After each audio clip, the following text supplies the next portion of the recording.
পরম পবিত্র আল্লাহর নামে করিতেছি শুকর। আল্লাহ পবিত্র ঈদুল আজহা উপলক্ষে যারা পশু কুরবানি করবেন তারা প্রত্যেকেই একটি পশু শুধুমাত্র একজনের জন্য কোরবানি দেওয়ার আল্লাহর হুকুম।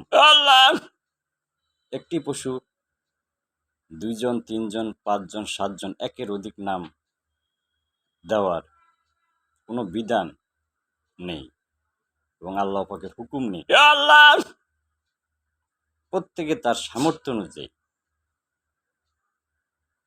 পশু কোরবানি করবে।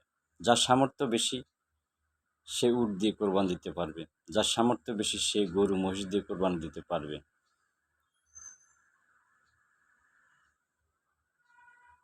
যার সামর্থ্য কম সে বকরি দুম্বা দিয়ে কোরবান দিতে পারবে। আল্লাহ কিন্তু একটি পশু একটা মানুষের পরিবর্তে একের অধিক নাম দেওয়া যাবে না। আল্লাহ যার সামর্থ্য নাই তার কোরবান দেওয়ার প্রয়োজন নেই। যার ঘরে 1 বছর সমপরিমাণ 1 বছর তার জীবিকার সমপরিমাণ অর্থ নাই তারপর কোরবান ওয়াজিব না। আর কোরবান কোনো ফরজ নয়, এটা একটা ওয়াজিব। আল্লাহ পাকের স্পষ্ট ঘোষণা, একটি পশু একের অধিক মানুষ কোরবান দিলে তার কোরবান হবে না। আল্লাহ একটি পশু শুধুমাত্র একটি মানুষের পরিবর্তে কোরবানি করা যাবে। আল্লাহ তিনি আল্লাহ, তিনি মহাজ্ঞানী ও মহাপবিত্রবান। তিনি মানুষের সামর্থ্যের বাহিরে বোঝা চাপিয়ে দেন না। আল্লাহ যার ঘরে 1 বছরের রুজি নাই তারপর কোরবান ওয়াজিব নয়, আর কোরবান ফরজ নয়, এটা একটা ওয়াজিব। অনেকেই বলেন এটা সুন্নতে মুআক্কাদা। আল্লাহ মক্কার বাহিরে কোরবান সুন্নতে মুআক্কাদা। আল্লাহ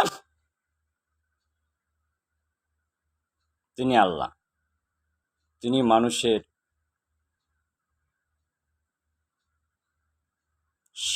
ভিতরে শান্তি শৃঙ্খলা এবং পবিত্রতা বহমান করার জন্য যুগে যুগে আম্বিয়া کرامগণ প্রেরণ করেছেন। আল্লাহ